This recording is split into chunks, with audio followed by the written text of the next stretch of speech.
রাজধানীর ৮ দিন হাসপাতালে শিশু মৃত্যুর ঘটনায় তদন্ত রিপোর্টের ভিত্তিতে ব্যবস্থা নেওয়া হবে বলে জানিয়েছেন স্বাস্থ্যমন্ত্রী সর্দার সাখাওয়াত হোসেন বকুল। সকালে নরসিংদীর মনোহরদী সরকারি মডেল পাইলট উচ্চ বিদ্যালয় মাঠে ঈদের নামাজ আদায় শেষে তিনি কথা বলেন। এ ঘটনায় রাজধানীর রমনা থানায় একটি মামলা দায়ের করা হয়েছে। মামলার পর আইন শৃঙ্খলা বাহিনী বিষয়টি গুরুত্বের সঙ্গে তদন্ত করছে বলে জানা গেছে। এছাড়া হাম সংক্রমণের বিষয়ে মন্ত্রী বলেন, পরিস্থিতি নিয়ন্ত্রণে সরকার সর্বোচ্চ ব্যবস্থা নিয়েছে। পর্যাপ্ত টিকা মজুদ রয়েছে এবং প্রতিটি শিশুকে টিকার আওতায় আনা হবে।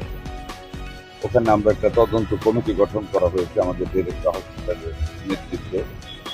72 ঘন্টার ভিতরে তার রিপোর্ট প্রতিবেদন দাখিল করবে। আমি কালকে সকালেই চলে যাচ্ছি। আমরা এটাকে এই হাসপাতালকে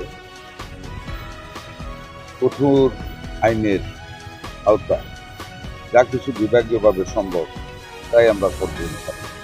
তদন্ত রিপোর্ট পেয়ে আমরা সার্বিক সিদ্ধান্ত নেব মাননীয় প্রধানমন্ত্রীর সাথে আলাপ।